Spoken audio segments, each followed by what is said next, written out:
It's something to get your head around a little bit, but I always like to say, as long as everybody's on track, no one's called into question. You start going off Mhm. track, then you might get called back in the office. It's fun when everyone's rooting for everyone. And that was part of what we did too in learning our management system.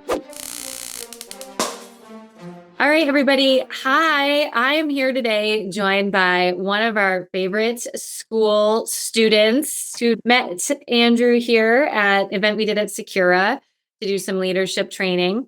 And him and I spent a little plane ride home together, the quick 45 minutes to Detroit, maybe. I think probably Yep. because you're in Michigan. So I remember it more easily than you. You fly over the world. I was just a 45-minute jaunt home. So yes. yes, you're more likely to find me on an airplane than in my office. So this is true. But I spent some good time with him and kind of got to know the agency a little bit. And these guys hopped on and joined our agency school, did some good stuff with it. So Andrew was so kind as to donate a little time today to talk about it. So Andrew, why don't you just start by telling us a little bit about the agency, where you're from, just like the history. We were kind of chatting, been a crazy 4 years for you. Yes, exactly right. So to that point, yeah, we started Hemlock Insurance Group in June of 2020. So right in the heart of COVID, when it's the most brilliant time to, start a new venture. But I have 17 years experience. My business partner has probably 20, 22 years experience, something in that realm.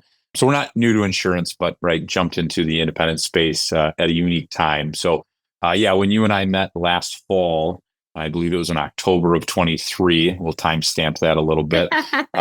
So when your fans watch this in years to come, they know. We're But not that old. That's what we'll say when it's years to come. We're not that old. You don't age, just the time goes. Yes, I'm going to say that for decades. But yeah, we were big enough, right, where we had created some good things, but created some unique situations that we had to see through, but yet not big enough where we had the maybe the personnels or process and procedures that we needed to. So you and I crossed paths at a very unique time, and I think there are probably a couple of cocktails involved in the aftermath of the Secura training, and I got really intrigued by what it is that you do. And yes, to your point, we plugged into one of the schools and look forward to plugging into more modules in the future. Absolutely. So I see here, you guys are about 8 million in premium, which is awesome for being in business for 4 years, right? So I apologize. We were actually about 8 million when you and I met. We're knocking on the door of 12 million now, just about six months later. And that's in direct written premium. That's not counting, our E&S or health or life insurance or annuity business. So, and that's in part to you and your team.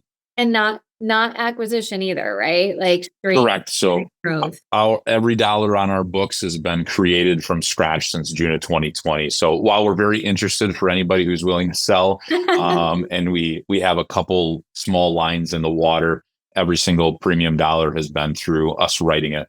That's amazing. And I think that goes into how dedicated and committed you guys are to the business and to the agency, right? I think one of the things that you just kind of mentioned that I want to explore a little bit is, so you started 4 years ago.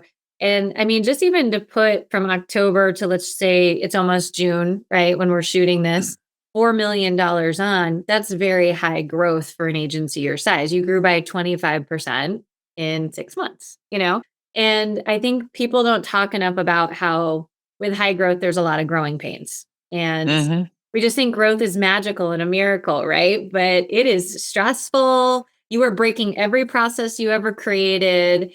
There's new bodies, there's new people, there's new clients, there's carriers, there's all of these things. And it's like you kind of have jet engine in the tank, but sometimes that can leave some stress fractures, right? Like it's not a turbulent getting up and growing 25% in 6 months. So maybe you could talk a little bit about what that's like. Yeah, geez, you hit the nail on the head. It's all things and all people and all ways, and it made me want to get out of the business. No, it's a fantastic industry, obviously, but yeah, I mean, it's identifying, right? We have important people and we have new people, but how do we properly advance them, and what are their new job roles, and how do we make sure that it's not just here, but it's on paper so that they understand it, and then when we measure them, we have something tangible and objective to measure them too, right? And I think that's where we saw a lot of our weaknesses before we engaged with you is we knew what we wanted out of people. We knew what we wanted to hire for. We knew that we had gaps in our talent, but no one could put pen to paper on what that meant and how we would hold someone's foot to the fire. Why would we give them raises or why would we advance them? So, a lot of what we did with you is some of that onboarding process. What are the checklists? What are the job descriptions per role? Identifying maybe what's that next great role to hire for. And it's just that kind of open communication so that it's not subjective, it's not unknown, it's not this moving ghost that I think I want and need and sometimes change as business owners do. And it's something that we can all hold on to and repeat. Yeah, I remember one time we hired, it was either 5 or 6 people in 1 year, and I swear I'll never do that again. Because it's like different personalities, the training time, right? The mistakes, the this, the that. And it was the only way, and we were growing about the same clip you were, right? Like there's only one way is just to go do it. But I'm like, wow. You don't realize how much time it takes to have new people. For sure, for sure. And then and when you're small, it's like, hey, the best way is on the job, on the job training. And there's something, okay with that or sexy about that. But the reality is no large operation that we want to become and grow into can stand on that type of foundation. So let's say like, you have all this growth, so you're looking for people, you're finding things. And if I recall, are you guys partially remote, all remote? So partially remote. Yeah, most of our sales force we allow to work remotely. Our customer service reps are a little bit of a combination. And that's something we had to get comfortable with, right? So that was a big conversation piece that we had is how do you comfortably let someone work out of sight and utilizing our CRM system and our management system so that we could measure, right? So utilizing it to its full potential. Every agency owner pays a lot of money, no matter what platform they use. I can guarantee that. And we did. And we were underutilizing it, right? So engaging in what are tasks? How do we assign tasks? How do we measure? Are they clipping through those at what pace? And so whether they're here in site or they're 20 miles away at home or at a coffee shop, securely logged in, of course, how do we make sure that they're doing the right things? And so, yes, knowing tasks, knowing our processes helped us be more comfortable with that. So as we hire, we don't have a large office, right? We want to keep square footage and overhead expenses low. And that allows us to do that too. Sure. Absolutely. And I think also in today's world, it's a benefit that you can do to get better talent to have sort of that hybrid or remote. And I tell people the wrong people ruin it for the right people.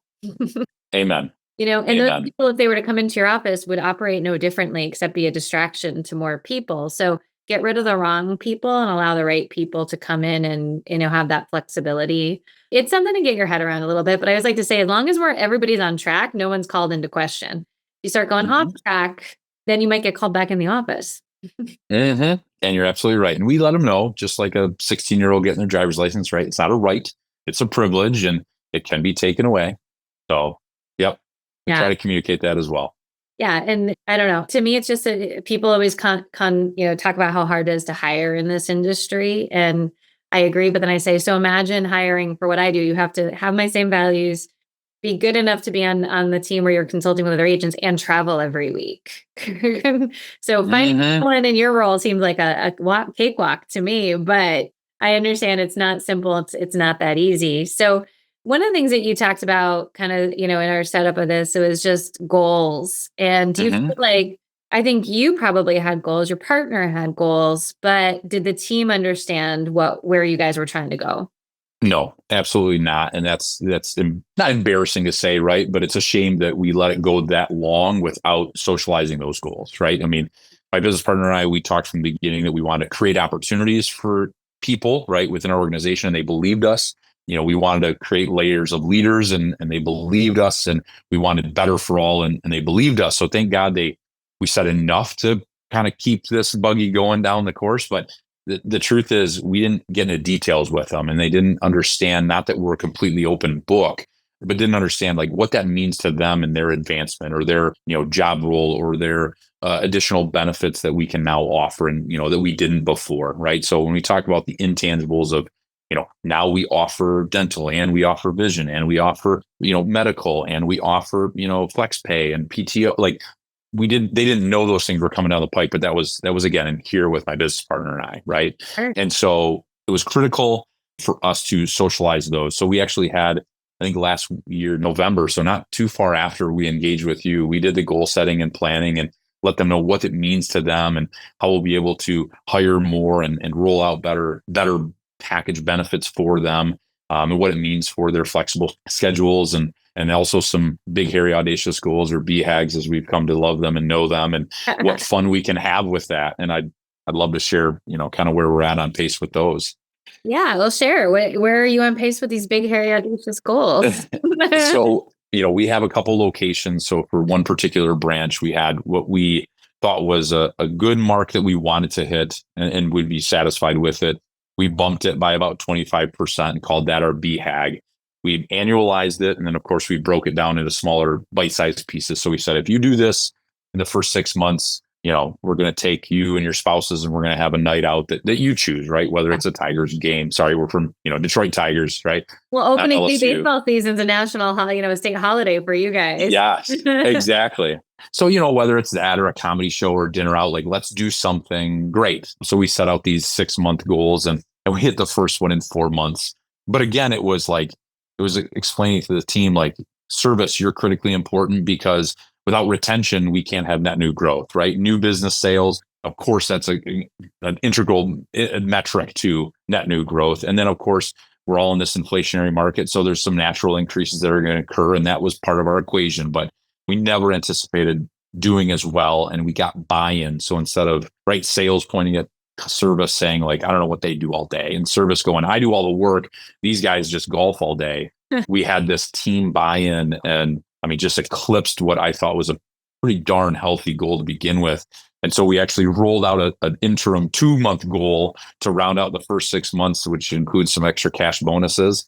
And then we still have our second 6-month goal, which, if we continue this pace, we'll hit by Halloween. So, that's worth a steak dinner. Yeah, exactly right. But what I think is so cool about what you just said, and I think so many agency owners miss it, is if you don't set the goal, you don't know if you hit it. So it's just, you're sort of focused on the challenges all the time, right? Like, okay, this fire's burning. And you don't almost sometimes can miss the growth, if that makes sense. Mm-hmm. And then getting the team bought in, I think, is also critical, because then they're almost managing it for you, right? Like, they're probably on you, like, hey, we're getting close to our goal. And you're like, oh, let me look. Oh, you are. Yeah. They're sort of gelling together to make it hit, and winning is fun. 100%. Winning is fun. Partying as a group is fun, right? Some of the saddest birthdays are the one you celebrate alone, right? Not that I ever have. Let's not go there. But the point is, it's fun when everyone's rooting for everyone. And that was part of what we did too, in learning our management system and putting on there the dashboard and what the goal is. So as new businesses written and, new businesses, well, not new business, but old business has that inflationary growth, right? We can see it live day to day as a team. And so it's quite cool. And yes, you do get that camaraderie along with it. Well, and it's also, you're on the upswing. There are months that are hard sometimes, right? For whatever reason, a market shift, you lose a big account, whatever happens. And it's interesting to me to watch how the team gels when those things happen too, where it's like, hold on, we're not going down without a fight. Like, we're going to fight through this and bounce back. Where before, I think sometimes if you lose a big account, people are just like, oh, okay, well, still got a lot to do. And everybody just keeps, plugging along. They don't necessarily feel the impact like you do as an owner. No, I absolutely agree. And that's part of what we've talked about is, winning some, losing some, rolling with the punches. It's not always going to be rainbows and butterflies every single day. But if you're having maybe a down month or down day, but your colleagues are, and you see their success and you hear their stories, you start to breathe that too and believe in that too and bandwagon to that versus the opposite. I think it's such a cool time to do what you did too, because we know we'll be coming out of the hard market at some point in time. My prediction is we need a good year and a half to fully get, and I don't think it'll go back to where we were. We were a little too liberal on all of our underwriting, right? But they're going to have to think differently on how to hit those goals, because we're not going to have those rate hikes, right? So it's also such a good time to get them winning now, so that when that comes, this isn't like the most foreign concept. Mm-hmm. For sure. And we're in a unique position because, we're acquiring a lot of new clients where maybe some other operations are a little bit more status quo. And so, you couldn't ask for a bigger shakeup. Yes, there's some pain involved, but I'd say we're catching many, many more than we're losing, which is a good position to be in. Absolutely. So I think you'd put on here is, I've had a business partner on another venture I had, and sometimes me and my husband do crazy things like flip houses. And then, there's business partnership there. I'm in charge of paint colors. He's in charge of the hard stuff. But you would put in here that, you two people, and no matter if two people are the best partners in the whole wide world, you're not in each other's brains, right? So Mhm. you may think one thing or they may think another thing, or assumptions kind of get made. So how did kind of going through that strategic planning course identify how you and your business partner wanted to communicate and kind of go through everything? Yeah, no, that was a great piece for us. We blocked off anywhere from 1 to 2 days a week. Sat in the conference room, pulled it up on the television, and literally walked through it for anyone who ever went through like premarital questions or counseling, right? To like ask the hard questions. Like it was probably the most What similar happens if you thing. develop a gambling problem? Yeah, yeah, exactly. It was probably the most similar to that storyline that I've experienced. That was good. Some of them we were like, yep, yep, next question. And some of them we had to pause on and like really talk it through and really understand, and peel back that onion of, well, why do you think that? Why do you think our investment should go here or to this area versus here? Or, why are we thinking about more technology when we should be thinking about this? Or how do we go to market? Where do we want to allocate dollars if it is an acquisition opportunity arises, and how do we want to fund that, right? There's so many different facets of the business, and you're absolutely right. I had some differing thoughts than he did, neither of which were wrong, but they were different, and we had to decide which path we wanted to take and which path either of us were most passionate about, and or which we wanted to prioritize. So yeah, that was a great exercise for us, and I think through that we began to trust each other more and then delegate to each other more. Instead of he and I have to tackle every single thing together, it was okay, there's enough trust, so we kind of divided into more directional sales focus, and then one that is more operational. And instead of doubling up hours, we're getting twice as much accomplished. Well, and as you grow, like when you're 16 million or sorry, 24 million, double in size, it's impossible. Yeah. And also, people will go to the person they think is going to give them the right answer, and you two haven't had time to talk about it. And then all of a sudden, cans of worms get popped pretty quick. So, now another thing you said is how to delegate and empower staff, because I think that this is critical. There's a lot of different forms of leadership. One of them is like servant leadership, right? You serve everybody and they serve you back. But I think that there's some boundaries on that. As long as you're getting served back, all is well. But I've seen an awful lot of agency owners where somebody wants a raise, the answer is yes. Somebody wants Mm. this, the answer is yes. You want this, yes. And then we go in and we say, all right, how do we motivate somebody? And the salary is already high. Like there's nothing to motivate people with. And I see a lot of agency owners just like drowning in I call it the like, the sorrows of the work they don't like to do, right? Like Mm. if I don't like accounting, I need to find someone to do that. And you guys have to make a decision. Do we outsource it? Somebody's got to do it. What does that look like? But how did this help you kind of delegate and empower the team? Because I think that that's a huge component that agencies that are at your size sometimes like they get stuck because the owner feels like they got to do all these things. Yeah, no, you're absolutely right. I think I'll speak for me personally. I think it also works for my business partner too. We learn to lead out of faith, not fear, right? It's that, well, instead of, well, what if everything could go wrong? It's like, well, what if everything could go right? And then what if maybe one thing goes wrong, and then we handle it, right? And hopefully we address it swiftly enough where it really wasn't that big of a problem, right? But instead of holding on to every little decision and every little task and every little department, letting that go and then allowing those who lead that department to be leaders, right? They might not have equity, they might not be a principal, but they own their role and they take pride in their role. And I think once they know that, they posture differently, they act differently, they lead differently. And then when you hire more people under them, they take that ownership to continue to lead them. And that's now their department that they want to be proud of.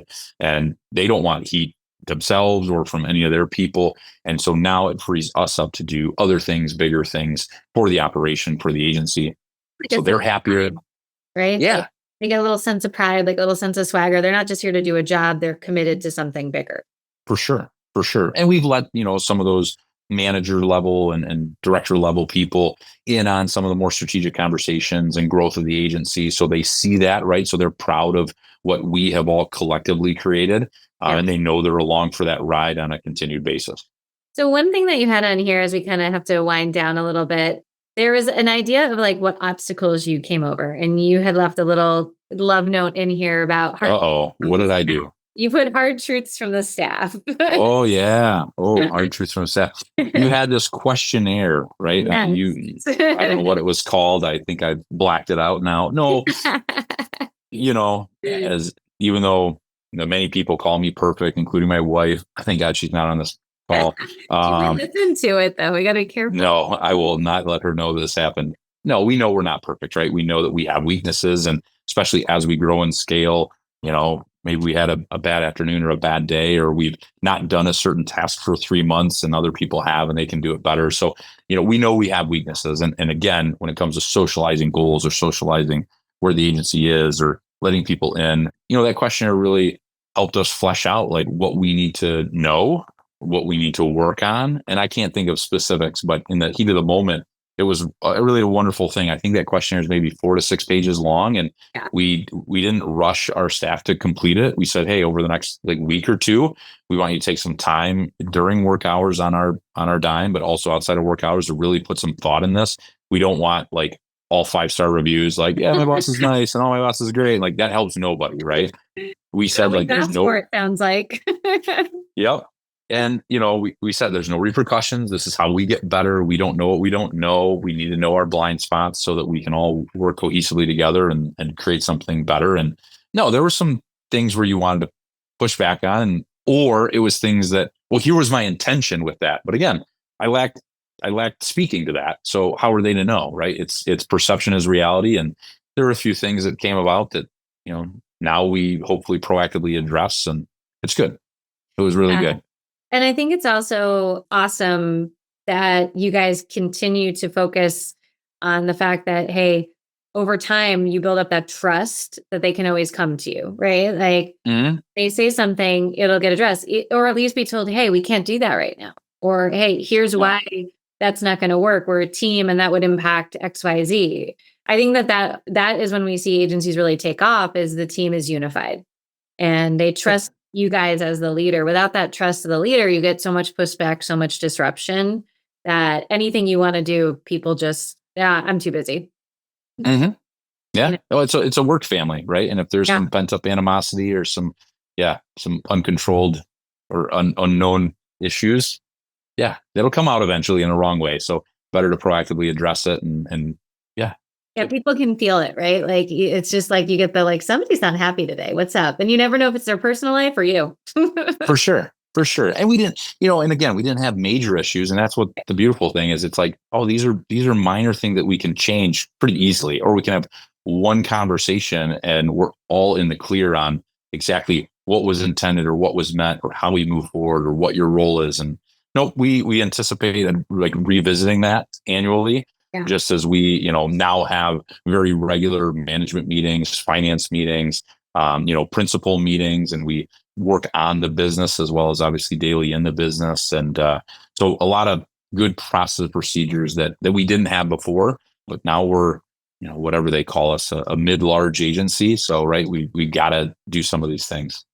Yeah. So what advice would you have somebody as we wrap up, or who might be starting taking this course in our agency school on how to build your strategic plan? Do you have any advice you could leave for anybody interested?